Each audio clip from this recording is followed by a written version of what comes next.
Ok, então vamos começar com o grupo 6. A 6 saiu. Então começa com o grupo 5 e depois vamos fazer o 6, mas como vamos sair todo mundo junto, né? Então podemos manter a sequência logo depois do 1 e 3 e o 4. Ok? Então começa com o grupo 5. Quem que vai apresentar pelo grupo 5? Eu pediria para todo o grupo vir na frente para ajudar, né, na apresentação. É bom cada grupo, quando apresenta, vem na frente e todo mundo apresenta junto. Um apresenta, os outros ajudam a defender nos questionamentos que se coloquem, ok? Grupo 5. Tudo bem.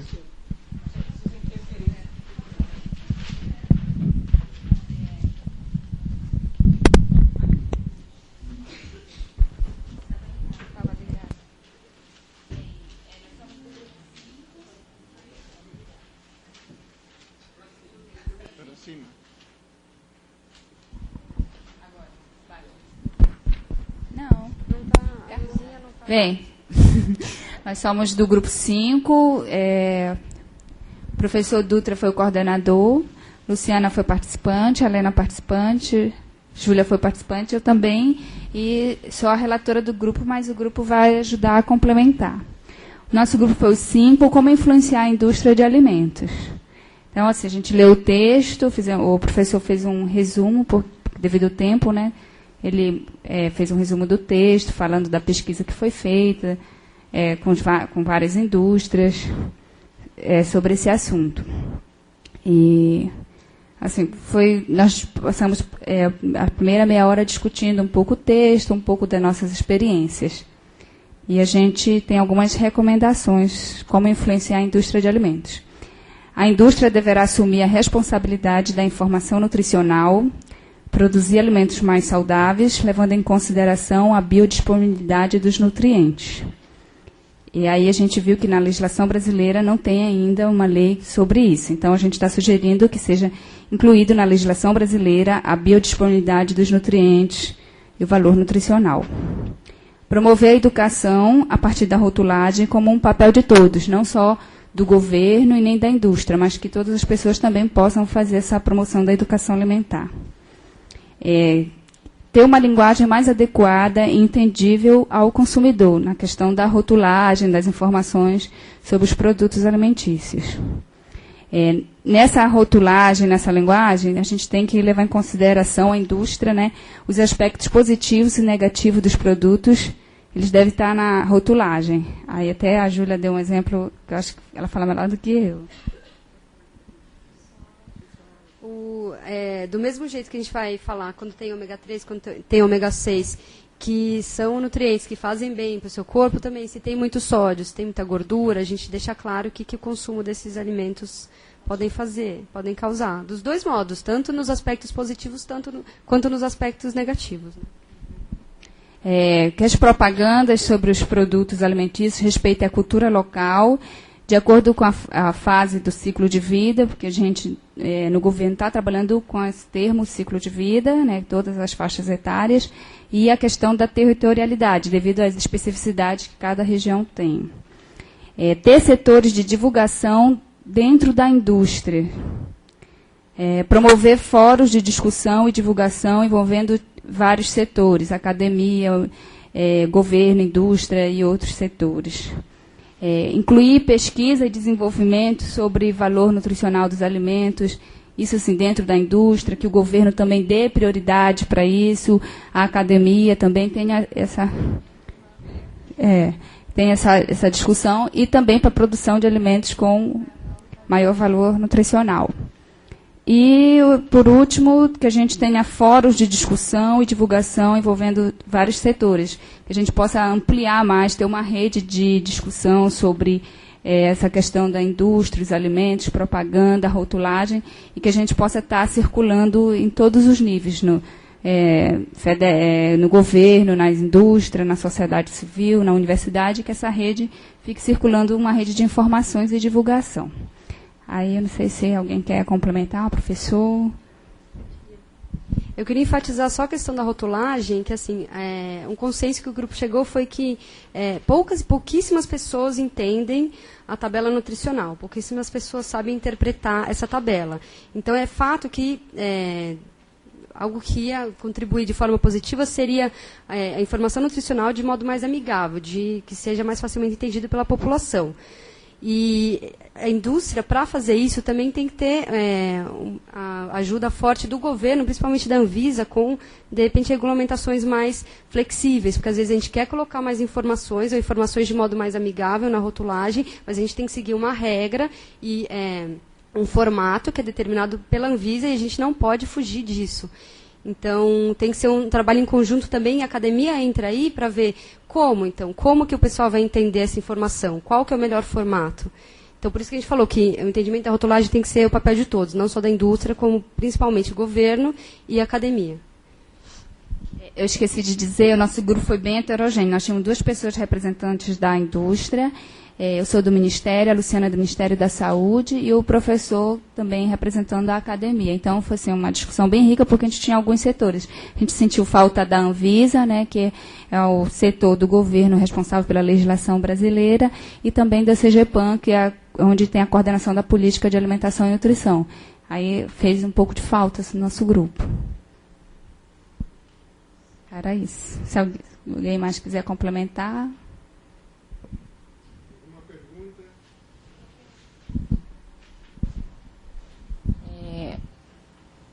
Eu sei que esse problema que vocês estão enfrentando é um problema em nível mundial, né?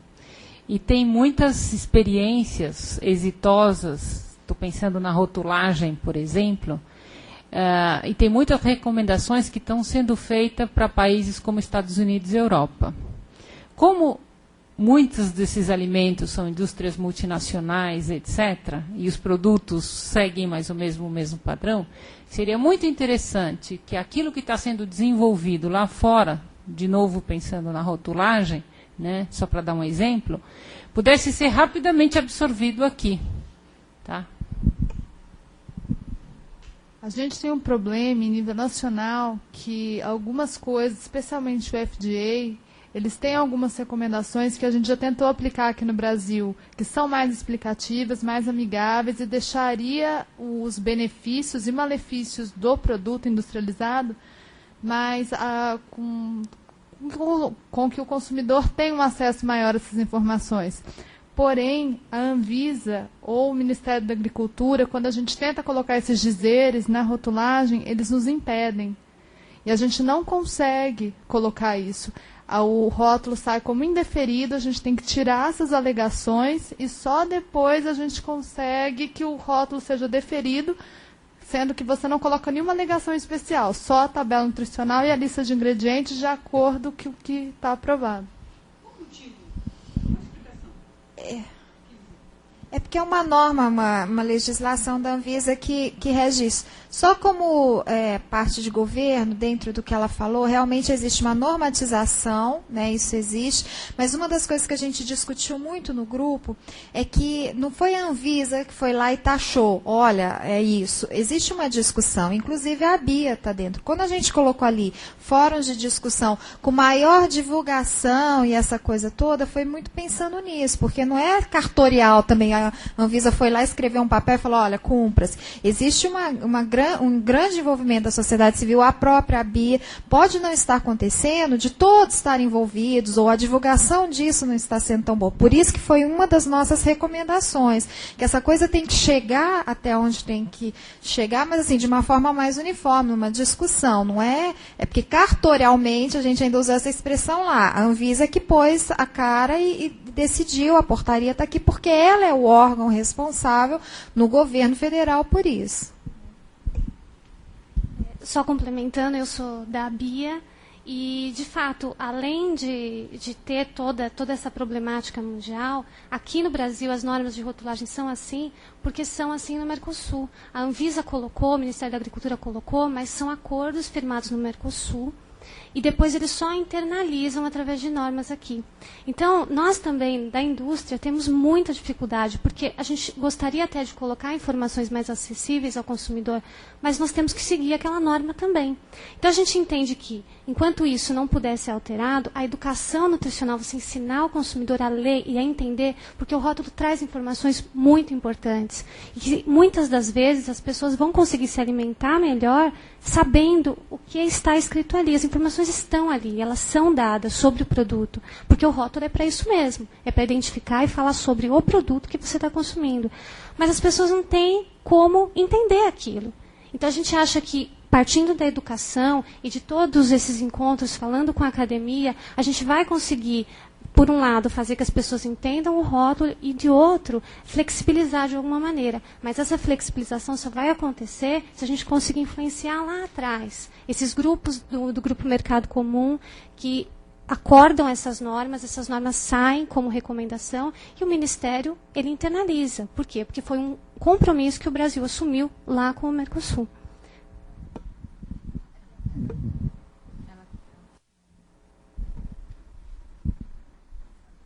Obrigada. Não, eu só queria completar, acho que completando um pouco o que você falou, que alguns rótulos, quer dizer, eles são padronizados. Todos os alimentos têm que ter os nutrientes específicos e a sua composição. Só que nem todos os alimentos são fontes daqueles nutrientes que estão ali no rótulo. Então, até para que a gente possa ter possibilidade de comparar um produto que é concorrente do outro em termos daquele alimento que ele é fonte. Então, a gente fica muito preso naqueles específicos e padronizados e deixa de ter os outros nutrientes dos quais aquele alimento é fonte, né? Então, acho que precisa ser revisto também.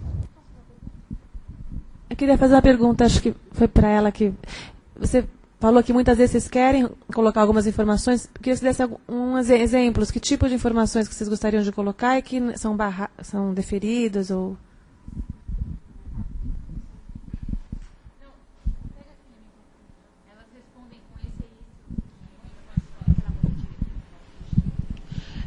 Informações de vários tipos. Por exemplo, você pode acrescentar ômega 6 e ômega 3 no produto e dizer que para você ter o benefício de ômega 6 e ômega 3, aí você escreve qual é o benefício, você precisa consumir tantas porções daquele produto. Não adianta você tomar, 100 ml daquele produto por dia e o consumidor vai acreditar que ele está trazendo algum benefício. Tem que ser claro. Ele vai ter o benefício tal se ele for consumido na porção tal, tantas vezes por dia. Isso não está sendo permitido a gente colocar. Acredito que isso tem uma faca de dois gumes. Isso vai induzir o consumidor também a um excesso, né? Não, porque você não induz ao excesso, você coloca a quantidade certa. Os produtos, eles são calculados para não haver nenhum tipo de hipervitaminose, por exemplo, nos produtos que são fortificados. A gente sabe que tem um problema mundial hoje de hipervitaminose de vitamina A. Vitamina A ela é facilmente acrescentada a uma série de produtos e é um acréscimo, diria que é barato. É barato você colocar vitamina A no produto. Então, se você aconselha que aquele produto seja consumido em grande quantidade, ele tem muita vitamina A, só um exemplo, isso pode causar hipervitaminose. Então, os produtos hoje são calculados para que a gente não corra esse risco.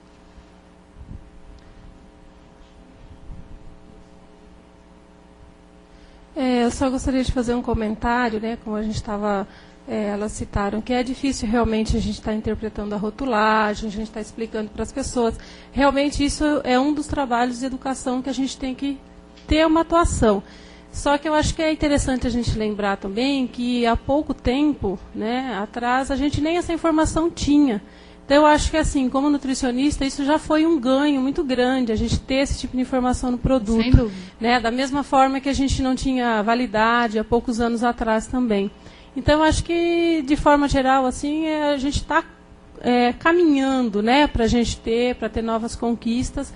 E eu acho que a gente não deve desprezar jamais a questão da rotulagem, porque, na minha experiência, ela contribui muito. Não, o ganho é muito grande. As pessoas têm dificuldade de entender? Tem. Mas esse é o meu papel, ensinar a interpretar isso. Eu acho assim, o problema, a informação tem que estar lá, o que deve ser repensado é o formato com que ela está sendo passada, né? Oi? Isso, ser clara para um leigo, para uma pessoa que não estudou isso. Eu acho que até algum dos grupos vai comentar isso, a questão da escola, mas é um dos papéis, a gente começar desde o início com a criança. Olha, alguém citou no grupo, a gente aprende lá como preencher o cheque na escola e tal, aprende como ler um rótulo nutricional, e aí faz parte, sim, eu concordo com ela. Tem um monte de problemas, tem um monte de defeitos, mas é uma informação que eu não tinha, quer dizer, vem do Mercosul, é isso que a gente tem, então vamos trabalhar o melhor possível com isso que a gente tem. Acho que a nossa função também agora é contribuir para isso, né? Para que esse rótulo seja cada vez mais claro, mais informativo, contribua cada vez mais, né, para o entendimento. E é importante que a gente sempre tenha o cuidado de acompanhar as tendências. Por mais que tenha sido definido no Mercosul, em qualquer fórum que seja, a gente sabe que as coisas estão em transformação, estão em mudança, e saber reconhecer que algumas mudanças são para melhor e tentar aumentar a flexibilização das legislações de rotulagem para que o consumidor de massa mesmo consiga ter mais acesso à informação do que ele tem hoje. Apesar de, como você disse, já ter sido um ganho muito grande a gente ter essa rotulagem em todos os alimentos. Só um comentário geral, quer dizer, a ideia da gente era como influenciar a indústria de alimentos. Dando responsabilidade à indústria de alimentos para a alimentação e a nutrição. E essas são algumas sugestões que foram feitas e espera que vai servir para educar as pessoas do ponto de vista de alimentação e nutrição.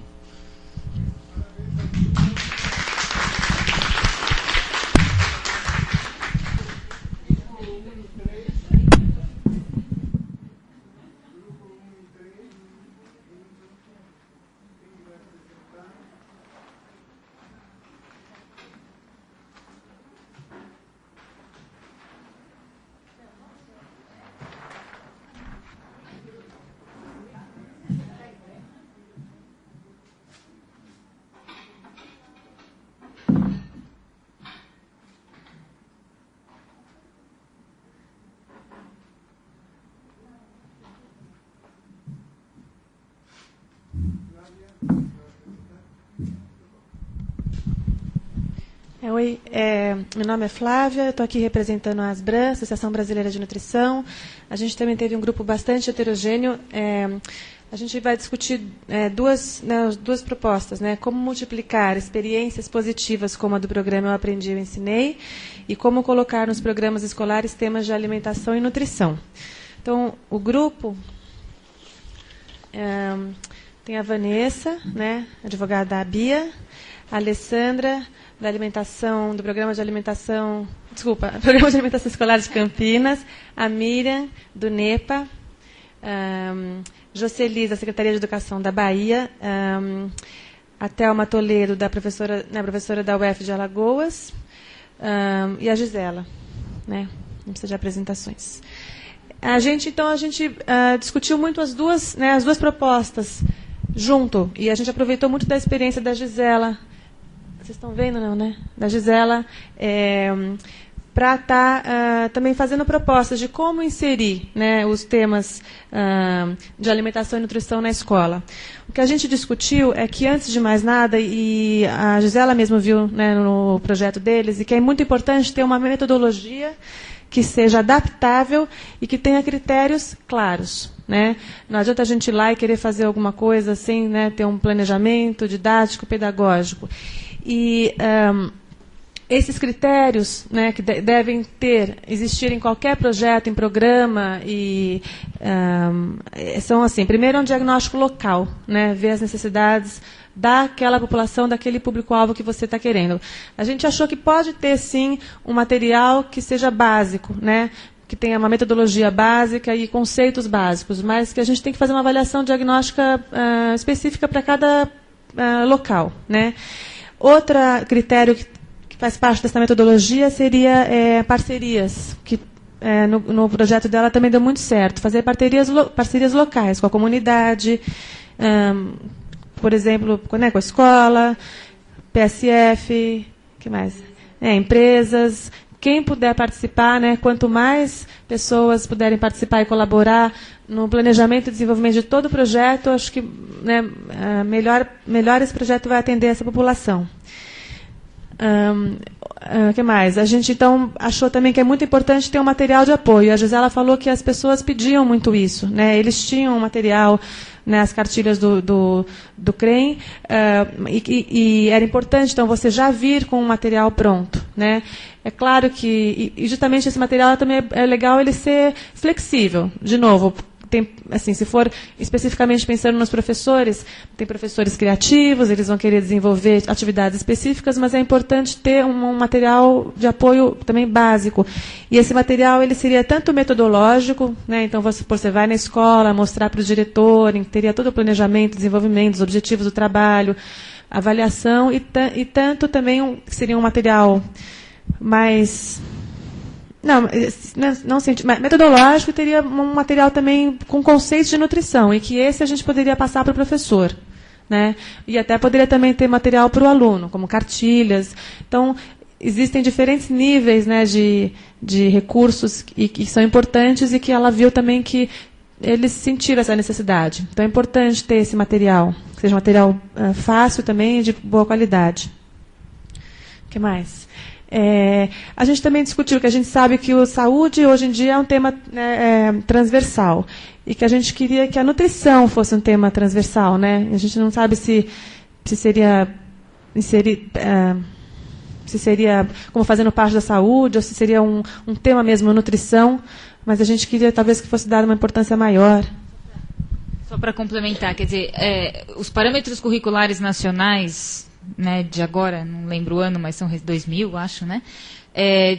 Colocam isso, né? Eles revisitam toda a questão da educação e propõem algumas coisas. Uma das questões é que existam temas que atravessem todas as disciplinas. E a saúde é um dos temas transversais. Mas também ali, por exemplo, educação sexual aparece como um tema transversal. E poderia, na verdade, ser um subtema da saúde. E ao invés ele aparece com destaque.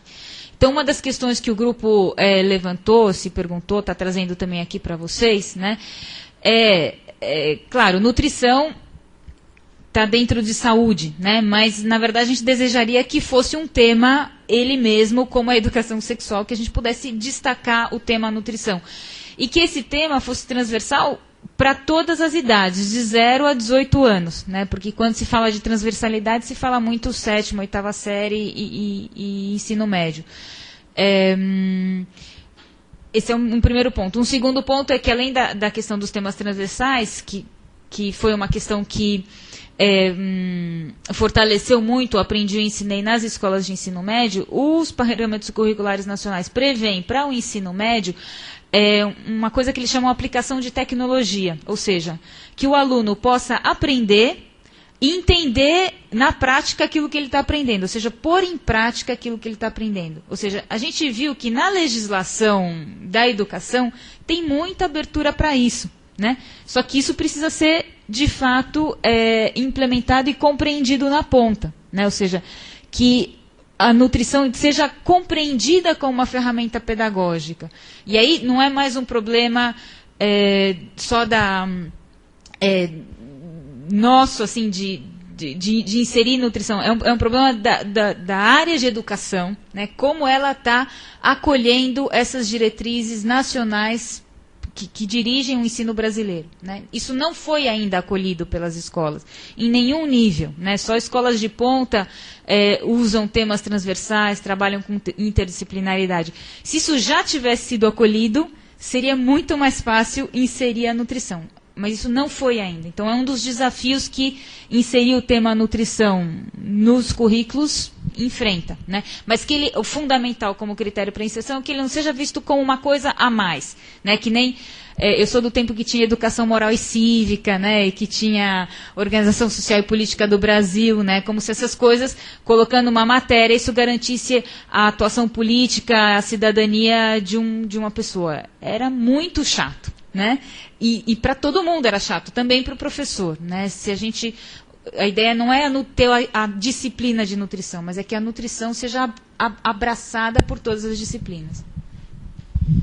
Isso a gente discutiu bastante, porque muita gente levantou, né, obstáculos, né, assim, baseados nas experiências do dia a dia, e falavam, olha, a gente quer inserir a educação nutricional na escola, ou em Campinas, ou não sei aonde, é difícil porque os professores, eles reclamam, a carga horária já é puxada, e não querem fazer um trabalho a mais. E a gente falou, é justamente por isso que a gente quer, então, que seja, né, não é uma matéria a mais.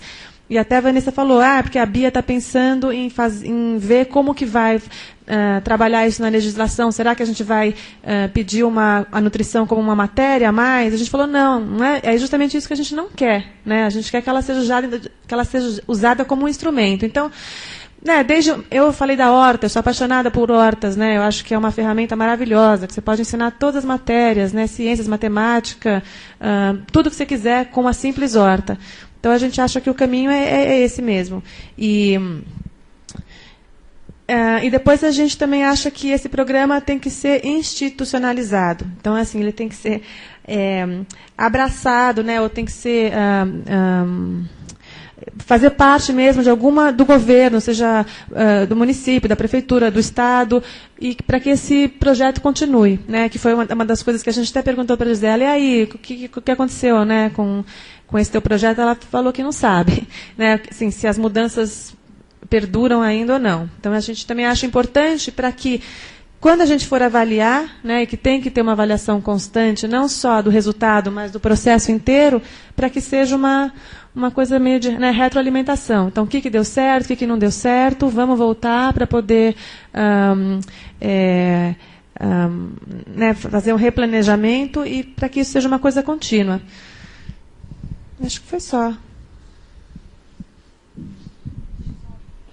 Falando da questão da institucionalização, quer dizer, as escolas abraçaram, né? E as escolas têm autonomia para isso, na verdade. Elas têm autonomia para abraçar um projeto desse, para implantar desenvolver um certo planejamento pedagógico. Agora, fortalece muito mais esse abraço que a escola deu ao projeto se, por exemplo, a Superintendência Regional de Ensino dedica um técnico específico para cuidar desse projeto. A gente tinha técnicos das SREs que acompanharam o projeto, porém eles não eram específicos para o projeto. Eles cuidavam dos 150 não, mas dos N projetos que a Secretaria já estava desenvolvendo, por exemplo, na área da saúde. Aí tinha o PEAS, tinha outros tantos. E aí você compete com a agenda, né, você tem uma única pessoa para fazer todas essas coisas. Né? Então, que mostra ainda uma fragilidade da consciência institucional da importância de um trabalho como esse. Né? É uma coisa ainda para crescer e a gente pensar estratégias de como fazer isso. Mais 3 minutos para o debate. Uma pergunta? Vou usar então 30 segundos para sobrar outros 30 segundos. Lembrar das horas de trabalho pedagógico coletivo, as HTPCs, que talvez possam, no ambiente da escola, dedicar uma parte, né, da sua aplicação para trabalhar a questão nutricional e, sobretudo, para que o professor acompanhe, eu gostaria de reforçar esse aspecto, o escolar no momento da alimentação.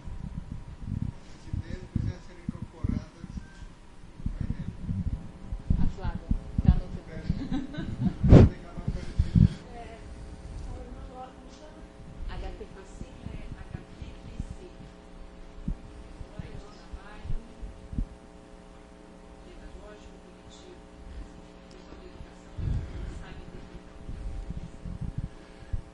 Eu gostaria bastante de enfatizar esse aspecto de avaliação. Eu acho que nós podemos dar o curso, nós podemos falar isso, nós podemos medir o conhecimento, mas acho que é fundamental, se você está falando em alimentação e nutrição, fundamental que você pode mostrar o comportamento das pessoas em relação à alimentação. Eu estou falando que a alimentação é importante, fazer isso e tal, e essa avaliação, acho que são 2 aspectos, chama eficácia, se ela produz efeito, e eficiente, se ela mantém.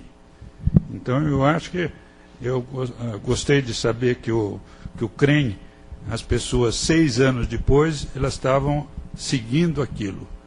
Agora, mas eu queria ver, você fica devendo, Gisele, você fez um projeto muito bonito, etc., mas eu quero saber se as crianças, se as famílias, se elas mudaram o comportamento e estão seguindo aquele tipo. Então, qualquer projeto que for nesse tipo, essa avaliação, que é mudança de comportamento alimentar, interiorizar a educação como um aspecto importante, se o pessoal entendeu, e se ele entendeu, se ele está fazendo aquilo que é proposto. Essa foi uma das coisas que o grupo discutiu, e que para chegar nesse nível, né, o projeto precisaria ter no mínimo 5 anos, de 4 a 5 anos, né, porque toda a área pedagógica, para eles, é consenso de que você não faz uma ação educativa efetiva por um tempo muito menor do que esse, né? E acho que esse também, talvez, Flávia, a gente possa acrescentar aqui, um dos critérios é que para desenvolver um projeto como... Por isso que ele tem que ser institucionalizado, porque a gente não pode esperar que em 1 ano ou em 2 anos, né? Em 2 anos você sensibiliza para o tema, né? E você começa a colocar as pessoas em movimento. Claro que aqueles que já eram sensíveis antes já vão na frente e já produzem resultado, mas precisa de... Só posso acrescentar uma coisa que eu já tinha falado exatamente sobre isso. O CREM obteve esse resultado trabalhando com as famílias mais difíceis. Aquelas que, seja a área de educação, seja a área da saúde, já desistiram. São as crianças que têm evasão escolar, nós encontramos 60% de drogadição nessas famílias, 70% de famílias com pelo menos um membro recluso, presente ou passado. Então, a gente está trabalhando com aquelas que ninguém consegue trabalhar. E nós, em 1 ano, 2 anos de atendimento, conseguimos esse resultado. Eu tenho a esperança que a escola seja muito mais fácil. Eu não acredito que precisa de tanto tempo assim. Eu acho que em 1 ano, 2 anos, você consegue resultado. Agora, tudo bem, não vamos discutir. Mas eu tenho resultado em creche, que mostra que é um pouco mais difícil, né? Por quê? Porque a gente está trabalhando com o professor, não está trabalhando com o aluno. Então, você tem um intermediário, né? Enquanto que no CREM você não tem um intermediário. É o profissional direto com a família. Então, você sabe exatamente a intervenção que você está dando. No âmbito da escola, não. Você tem um intermediário que é o professor. E no trabalho de creches, por exemplo, em 2 anos, a gente está conseguindo uma pequenina alteração no índice peso-idade e peso-estatura, mas não no estatura-idade, né? Em 2 anos de trabalho. Quer dizer, precisa de tempo.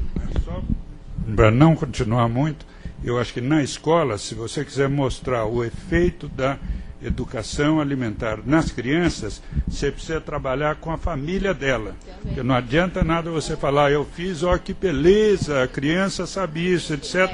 Você vai, depois de 6 meses, e fala assim, e na casa, o que você come? Ah, eu como macarrão. Né?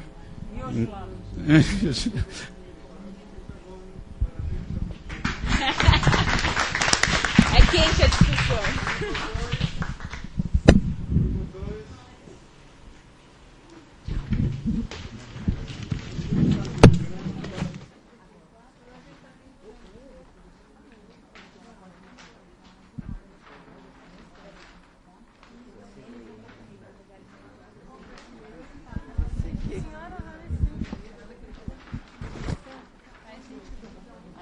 Isso não vale, porque é o relator que faz a apresentação.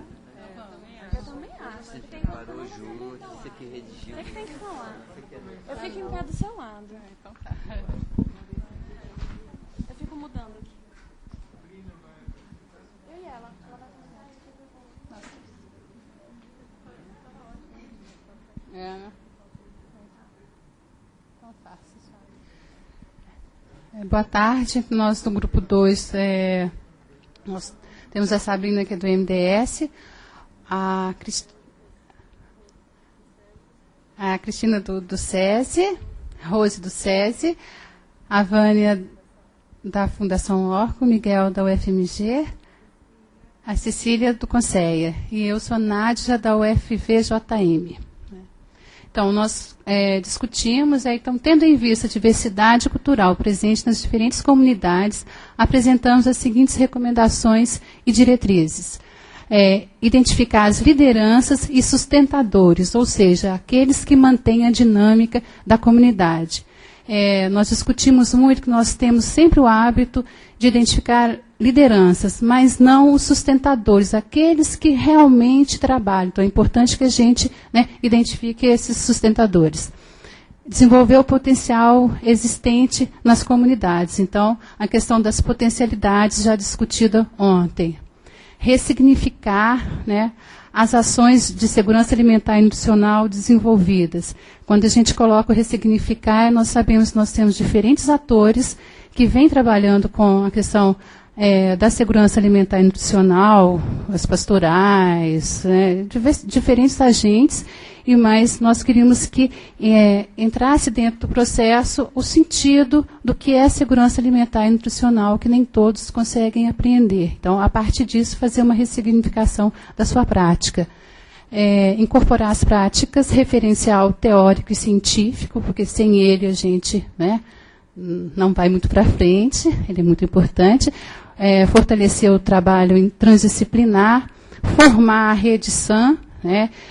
Embora a gente saiba que tem diferentes atores trabalhando, a rede ainda é frágil, ela pode existir em forma de estrutura, mas efetivamente nós não temos uma rede SAM. A questão do próprio sistema de informação de segurança alimentar e nutricional que está sendo aí em construção, e a gente acha, nós discutimos que os indicadores econômicos, econômicos e sociais, eles têm que fazer parte, né, desse sistema de informação. Utilizar instrumentos mais próximos à realidade, aí, uma crítica a alguns instrumentos que a gente utiliza nas práticas de educação alimentar e nutricional, que estão distantes da realidade das comunidades. Valorizar as pessoas que preparam a alimentação, aí, tanto as cantineiras como as próprias mulheres que cozinham no dia a dia, porque isso é tido como, né, está fora dentro do sistema produtivo e é visto como uma desvalorização. Incentivar a criação dos conselhos municipais de segurança alimentar e regionais também, né? Trabalhar os agentes, as pessoas que trabalham como sujeitos sociais, dentro do seu momento sócio-histórico, né? Valorizar os alimentos da cultura local, estimular as parcerias e adequar a linguagem utilizada às realidades sociais locais. Eu queria fazer uma colocação também, que poderia ser uma síntese do que nós discutimos, na verdade. Que o nosso foco tem que ser sempre a realidade local. Que não adianta a gente planejar se não for conhecer efetivamente quem na comunidade pode atuar, quais as potencialidades, que recursos eles utilizam, que recursos eles dispõem, mas não utilizam. Na questão das lideranças, uma coisa importante que foi colocada, que não necessariamente essas lideranças são as lideranças formais, que normalmente são as que nós procuramos, mas sim aquelas pessoas que se destacam e que na prática acabam mobilizando ainda mais as comunidades. Nós discutimos muito também a questão do respeito às práticas e hábitos locais e culturais, então isso perpassa toda a nossa discussão. As parcerias que nós discutimos também, tanto no âmbito de governos, em todas as esferas, com universidades, com ONGs, com instituições privadas, enfim, buscando atuar com essas comunidades. E outra coisa que eu queria falar era... Sim, a questão da linguagem e a questão dos conteúdos técnicos. Não só adequar o conteúdo técnico, passar a informação técnica numa linguagem que a população entenda, mas passar o conteúdo técnico que seja realmente interessante para aquela comunidade utilizar. Porque nós até citamos alguns exemplos. Um exemplo que eu citei, por exemplo, como é que você vai implementar numa comunidade quilombola a PPCC na produção da farinha de mandioca? Isso não faz parte da realidade deles, não adianta tentar que vão morrer na praia, né? Então, mas existem coisas, pequenas ações que podem ser feitas para melhorar de acordo com a realidade local. Então, não adianta a gente trabalhar se não for olhando para as pessoas e vendo realmente como elas vivem. Mais alguém?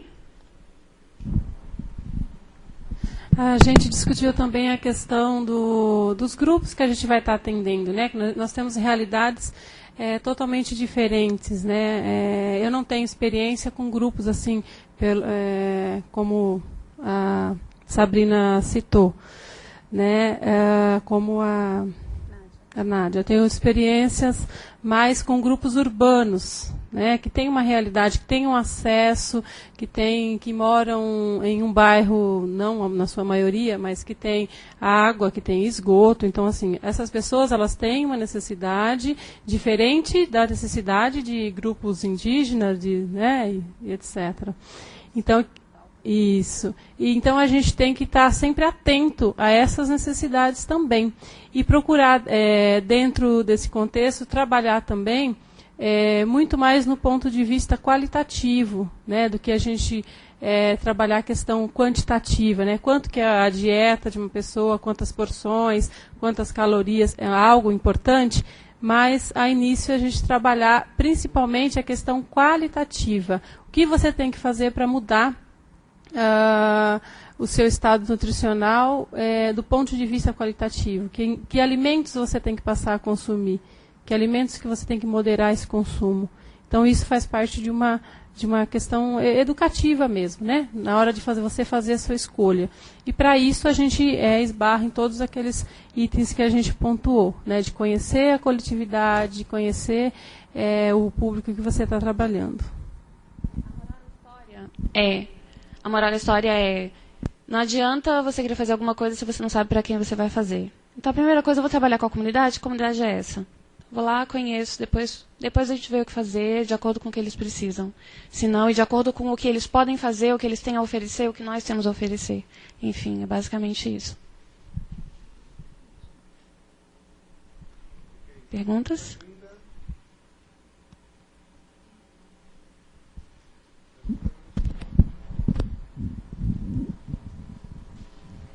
Não sei como vocês conseguiram resumir tanta coisa nessas 2 folhinhas de papel. Tem um mundo aí.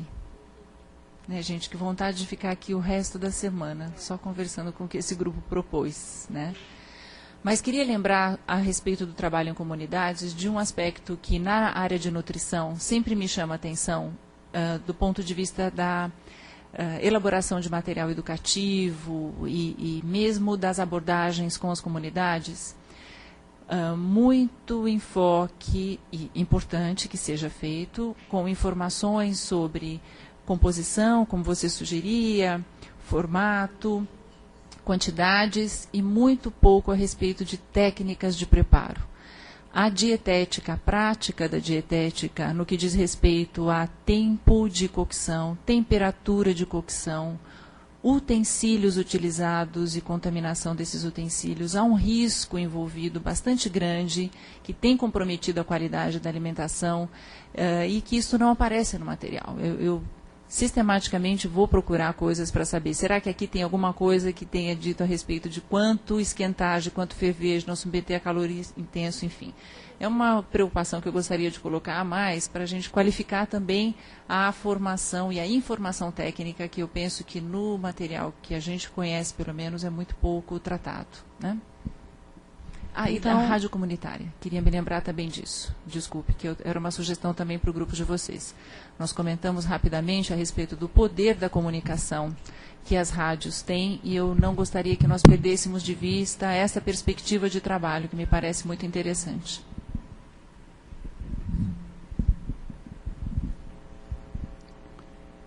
Eu queria cumprimentar o grupo aí pelo todo o trabalho que ele desenvolveu, mas queria chamar a atenção para um problema de, não sei se cabe bem, em linguística.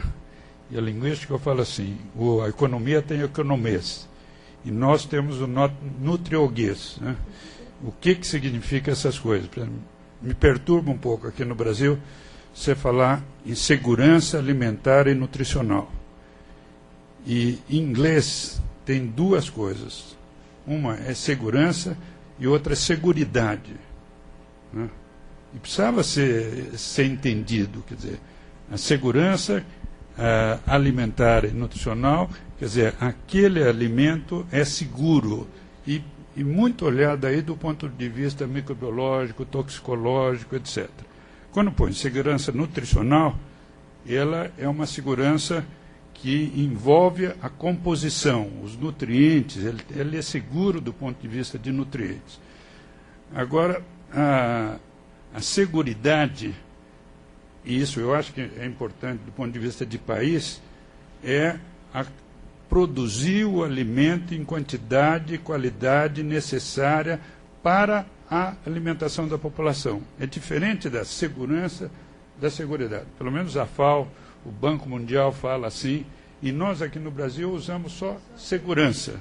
E dá muita impressão, quer dizer, que esse outro aspecto, que é que você tenha, o país teria a obrigação de produzir aquele tipo de alimento, de abastecer o tipo de alimento, e isso aí não é segurança, isso aí seria seguridade, né?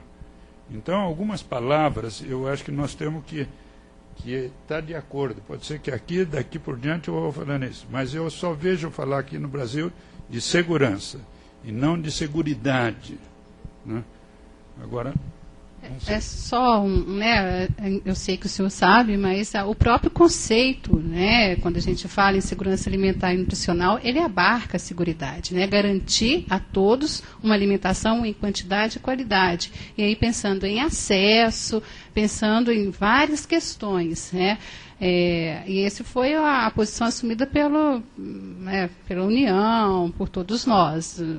Concordo com o senhor a questão dessa discussão aí de semântica, eu estou entendendo isso, mas eu estou dizendo, do abarca. Ponto de vista, assim, eu não sei, de nutrição, quer dizer, tem essa diferença. Agora, você pode, quer dizer, eu estou defendendo aqui que isso significa as duas coisas, eu sei, eu não estou duvidando que saiba não, mas cadeia alimentar, a coisa, quem que é a moça que gosta de horta aí?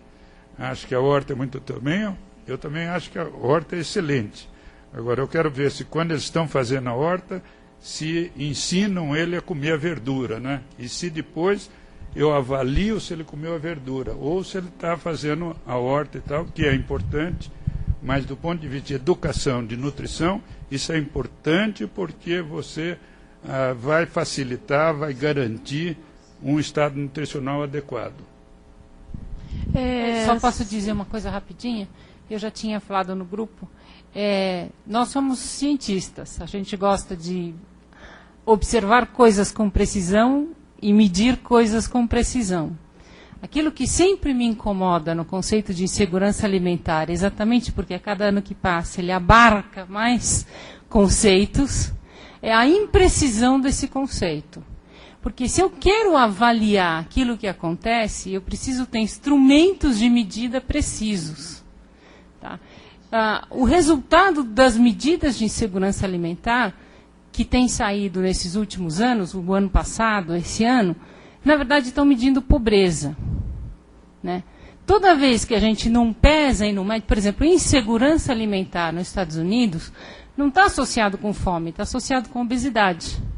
As populações que sofrem insegurança alimentar nos países, e não é só nos Estados Unidos, estou citando os Estados Unidos porque é onde foi mais estudado, está associado com obesidade. Então, um termo que seja associado com obesidade, seja associado com fome, a gente tem que tomar cuidado. Eu só queria fazer uma observação com o que a professora Semíra's disse, com relação às técnicas dietéticas, assim, que eu considero realmente muito importantes. E essas dúvidas com relação a essas técnicas dietéticas, né, como a gente cozinhar o alimento bem, para conservar esse nutriente dele, elas vêm desde a dona de casa, uma pessoa simples, até do próprio nutricionista, né, que às vezes aprende todas as técnicas dietéticas lá na faculdade, mas não consegue transpor isso em pequenas quantidades, às vezes, para a casa dele. Né, a gente, às vezes, é pouco treinado para fazer refeição num serviço de alimentação em grandes quantidades, mas não consegue fazer lá um copo, uma xícara de arroz, tentando usar a técnica correta. E isso eu tenho experiência em aulas, né, com pessoas bastante simples, e tenho experiência dando treinamentos para nutricionistas mesmo. né, que tem essa dificuldade. Então, assim, é um momento para a gente, como nutricionista, rever isso. Até que ponto eu consigo passar essas técnicas lá para a dona de casa mesmo. Né? Desde cozinhar um arroz, um feijão, que a gente identifica que, infelizmente, o nutricionista nem sempre cozinha na casa dele, porque ainda existe um tabu muito grande que nutricionista não é cozinheiro. Né? E realmente não é, mas na minha opinião, ele tem que saber e tem que identificar e tem que praticar e mostrar para as pessoas as técnicas corretas em todos os âmbitos, né? E não somente falar a questão da higiene, a questão do valor nutricional. Isso acho que tem que estar inserido na nossa própria classe. Acho que nós vamos contribuir muito, né, para essa educação nutricional como um todo.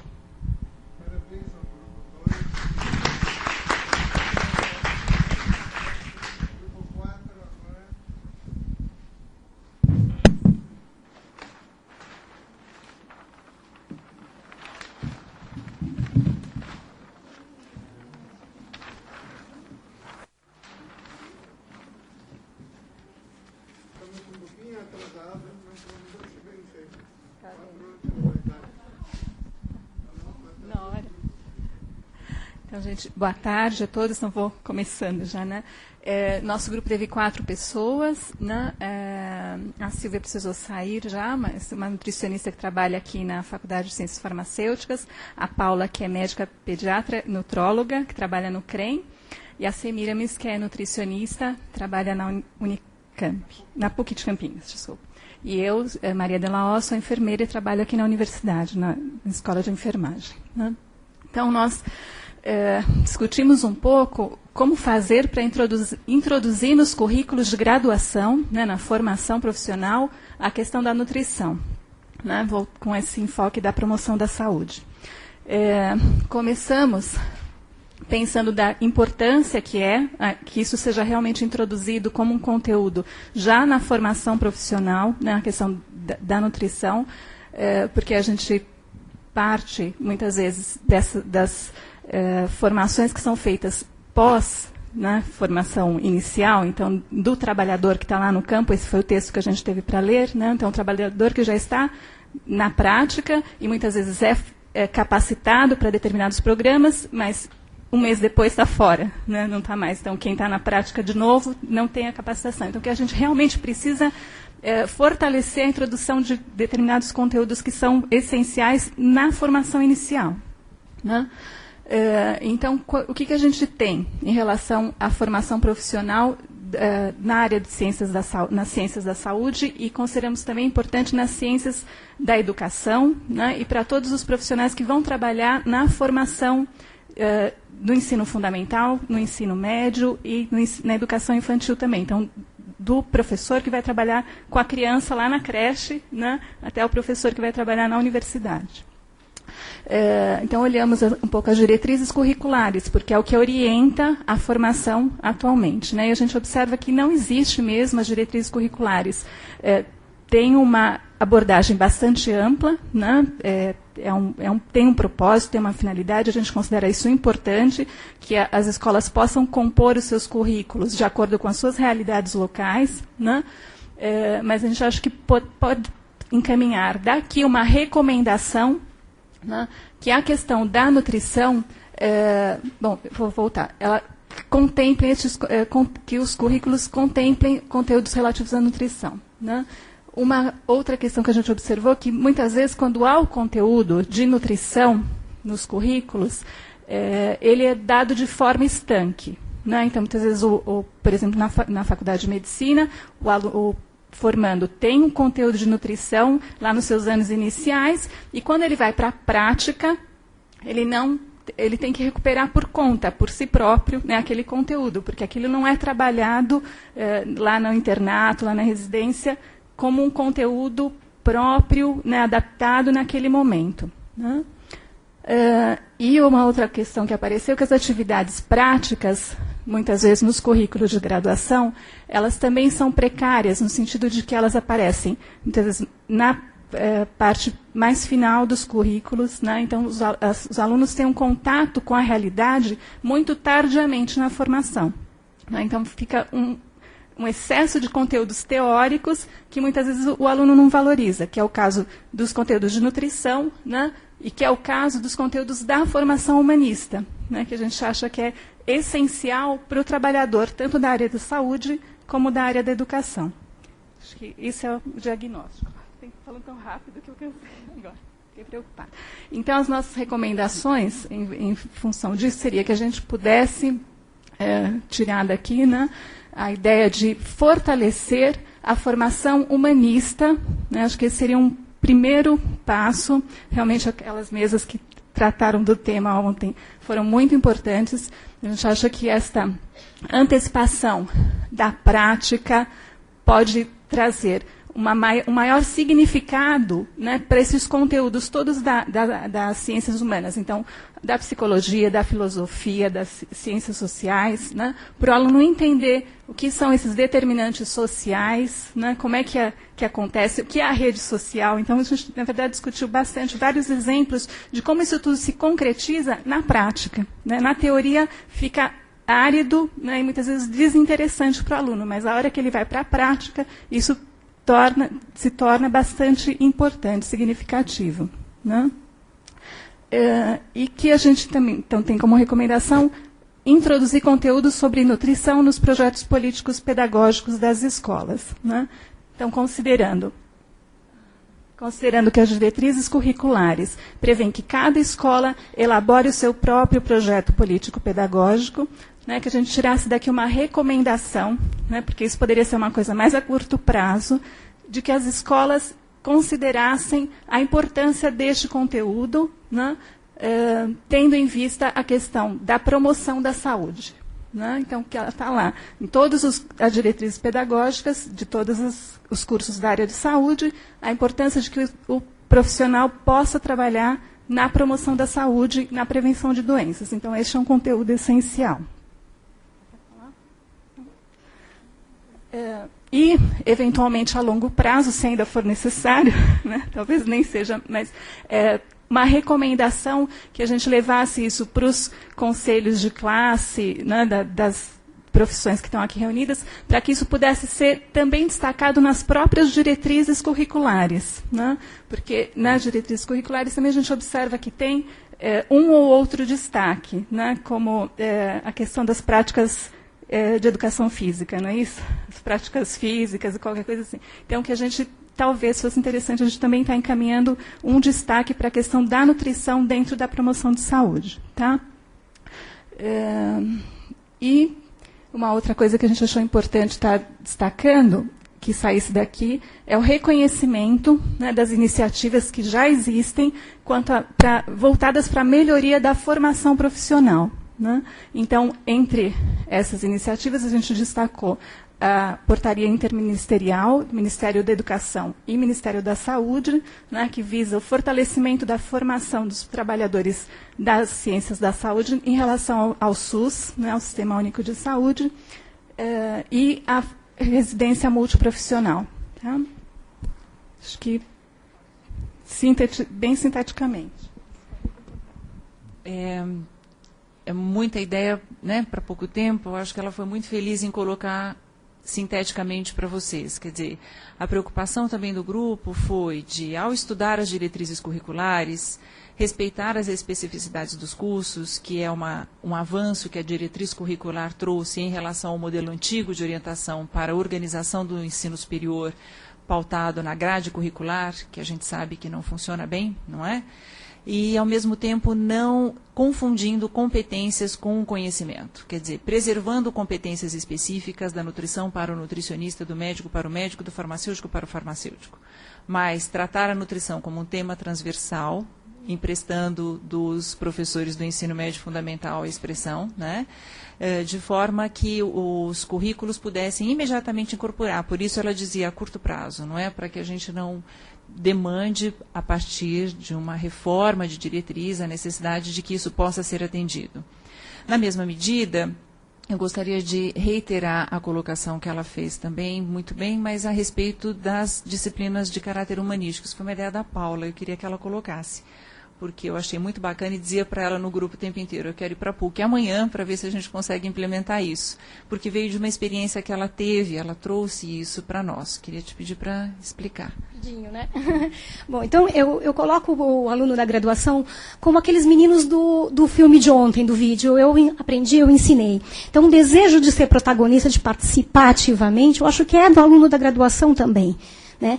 Então, eu estava colocando para elas que no começo da faculdade a gente tem aulas e aulas de sociologia. Mas quando eu for para a favela e efetivamente eu fiz um mapa, uma rede social, valeu mais do que 50 aulas de sociologia. Então, essa experiência de tá na prática, tá em campo, é que precisa ser antecipada na graduação. É esse encanto por estar mudando, né, ou participando daquela realidade é que faz o aluno da graduação se engajar e se envolver.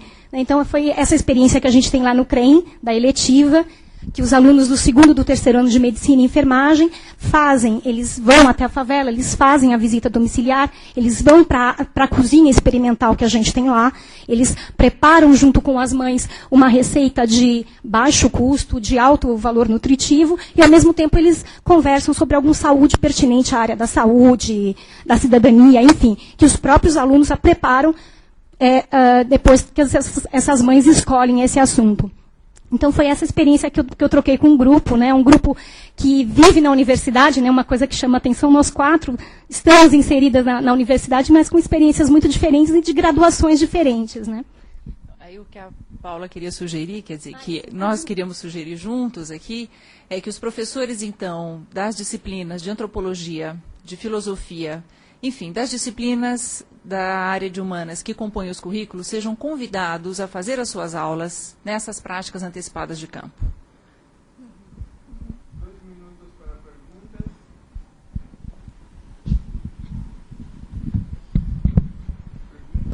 Queria, porém, fazer uma observação sobre isso. Eu dou aula, por exemplo, no 1º ano de psicologia. E lá, um pouco por causa mesmo do currículo, né? Então, teve uma antecipação de muitos estágios que nem podem ser chamados estágios, mas que de fato são feitos desde o começo.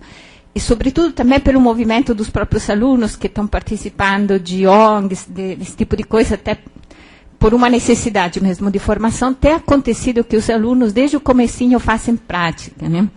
Só que, assim, eu tenho um alerta aí a fazer, que tem muito a ver com o que a gente falava ontem. Se a prática não tiver um juízo formativo, não se torna uma experiência, se torna um fazer ou um provar, e aí eles aprendem técnicas, mas eles não aprendem uma posição profissional. Então, o que a gente vê é que quando falta a presença até do adulto formador e de um trabalho de reflexão sobre a prática, que é feito conjuntamente, é um elemento de dispersão. Por exemplo, isso que está acontecendo na nossa formação. Então, muito importante a presença, né, como vocês estão fazendo mesmo, do adulto formador e de uma experiência educativa que está ocorrendo lá.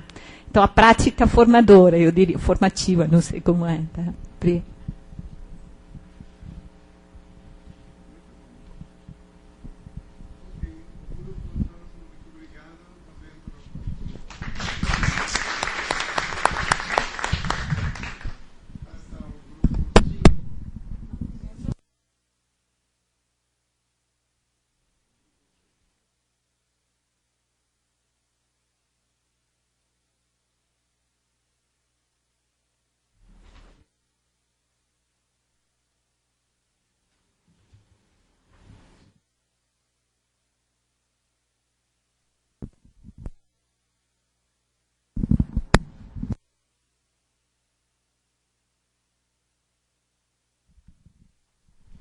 Bem, a nossa questão foi a nossa pergunta foi como educar para promover a inclusão social. Né? Inicialmente, a gente dividiu em 2 etapas. A gente primeiro quis entender o que era a inclusão social para o grupo e para depois a gente chegar a um consenso de como a gente iria fazer uma educação, né, para poder ser includente. Né? Então, a gente chegou a alguns princípios. O grupo acreditou que, para a gente conseguir uma inclusão social, a gente precisaria ter um respeito para o indivíduo, para a pessoa, né? A gente entendeu que a inclusão social remete aos direitos humanos. Não tem como a gente fazer uma inclusão social sem respeitar os direitos humanos, né? Que é o direito humano à alimentação adequada, o direito humano à moradia, à terra, à saúde. Tudo isso está dentro de uma inclusão social, porque quando você está incluindo alguém, você está incluindo alguém em alguma coisa, né? A algum lugar. A gente precisa reconhecer para ser reconhecido.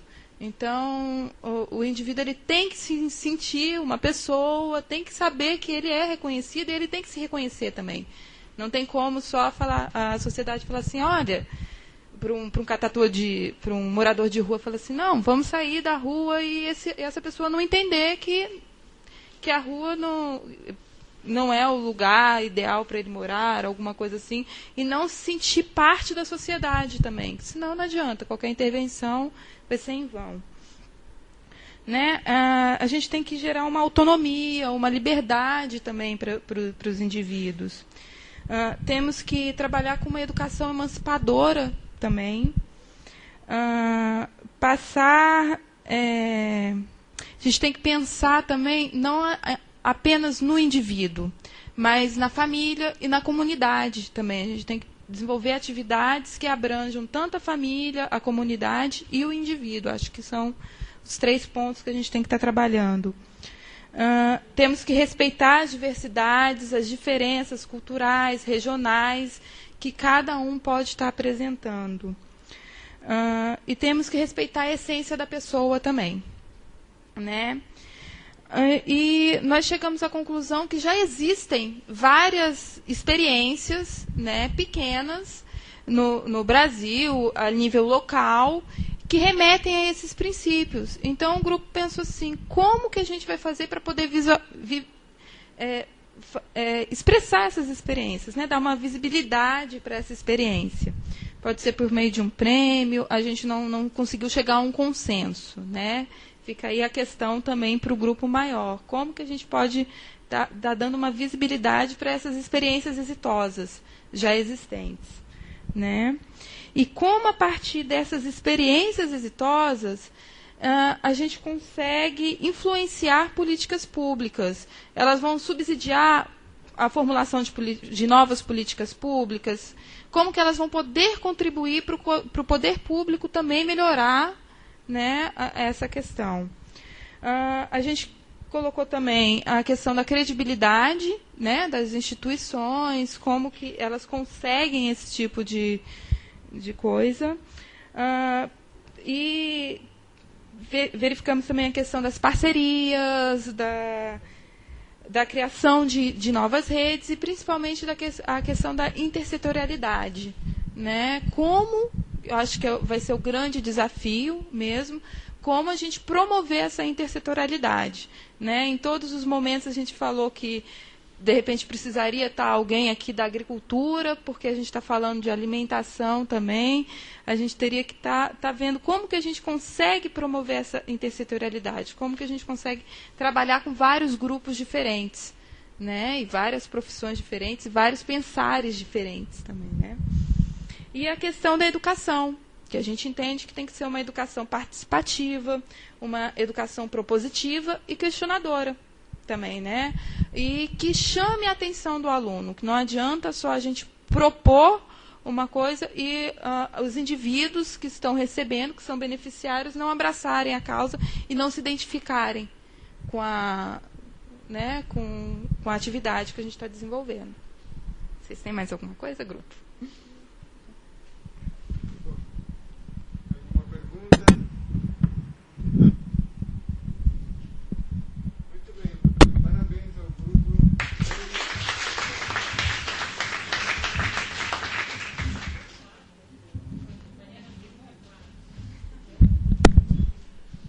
Puxa, terminar a última apresentação falando em direitos humanos foi o máximo. Realmente é um fecho, né?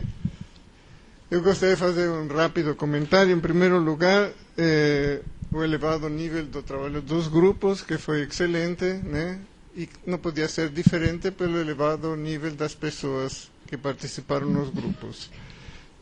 Nós fomos poucos, mas de muito boa qualidade. Então, compensa o fato de não termos sido muitos. Eu acho que foi excelente o trabalho. Em segundo lugar, a preocupação com o resumo de tudo isso que está colocado aqui. Eu acho que tudo foi gravado, né? Devemos ter esse material todo. Agora, digerir-lo não vai ser fácil e transformá-lo em algum paper também não. Então, acho que nós devíamos ter alguém aqui responsabilizado por esse trabalho. E não acho que na secretaria só atribuir essa secretaria não seria adequado. Então, fica a Ana Lídia, a Samira, não sei quem mais, o próprio grupo talvez Não, estou brincando, mas como nós fizemos o ano passado, sim, eu acho que a gente poderia repetir esse ano. Sim. O grupo, o que você acha, professor Dutra? O que nós fizemos o ano passado nós pegamos esse material, agora vai ser publicado inclusive na revista de estudos avançados, vocês viram, eu comecei ontem apresentando as conclusões, certo. Nós pegamos esse material, digitamos tudo, né? Lembram? Fizemos uma reunião de grupo e depois passamos para vocês. Quem participou o ano passado? Que lembra? Eu acho que vocês lembram de ter recebido... Deviam ser ouvidos, né, isso. E nós então fizemos, eu acho que a gente pode fazer, professor, ótimo, exatamente o que nós fizemos no ano passado. Passamos para vocês, a gente tem, por favor, quem não deixou o e-mail, telefone, celular, qualquer coisa fácil de encontrar vocês, por favor, deixe com a Sandra, para a gente poder ter a contribuição de todos. É claro que numa área que a gente vai, ou num encontro que a gente vai, desde a filosofia até, repito mais uma vez, porque isso é fundamental que a gente tenha presente, cada um de vocês tem uma experiência, né, tem uma riqueza, tem uma vivência, tem uma forma de compreender os problemas que a gente precisa, então, da participação de todos. Muito bom. Sugiro. Então, isso está resolvido. Uma terceira coisa é o problema do limite do tempo. Nós somos como um livro. O livro tem um começo, tem um fim. Terminado o livro, acabou o livro. Terminado o evento, terminou o evento. Então, eu queria dizer o seguinte. Acho que tem dois tipos de atuação. Uma atuação criativa e uma atuação inovadora. Acho que na criatividade nós somos excelentes hoje, teve um monte de ideias interessantes para serem implementadas. Agora, a atividade inovadora implica que toda essa criação seja colocada em prática e seja transformada em projetos, em ações, em publicações, em trabalhos, em tudo aquilo que está como objetivo do nosso evento. Então, agora vem a segunda etapa, que depois do livro ter fechado, e continuar a aproveitar tudo que aconteceu durante esses 2 dias. Né? Acho que era isso. A Ana Lídia quer falar alguma coisa? Então, eu agradeço a presença de todos aqui. A Ana Lídia ainda vai falar. Não, eu só vou fazer uma saludação final. Né? Não precisa. Não? Eu só queria agradecer a participação de todos vocês. Mais uma vez, para nós é uma riqueza grande. Nós aprendemos muito. A gente fala que os professores sabem, né? Falando da ontem eu aprendi o que é a concepção tutelar, né? Então o professor gosta de saber e gosta que o aluno. Então a gente está sempre na relação professor-aluno. Eu sei, vocês aprendem, né? E eu estou fazendo a experiência exatamente ao contrário. Todos nós estamos com as nossas experiências diferentes, nós estamos aprendendo muito. Um exemplo claro disso, várias pessoas vieram me dizer, puxa, essa oficina foi muito boa, mesmo ontem me disseram, a qualidade, vocês tiveram uma excelente qualidade. Então, eu posso dizer, da primeira oficina para cá, que a gente foi aprendendo também com vocês a focar os problemas e ajudar na discussão, na compreensão e esperamos, se Deus quiser, na implementação das políticas e dos assuntos todos que nós conversamos aqui. Então, eu agradeço sinceramente a participação de todos vocês. Okay.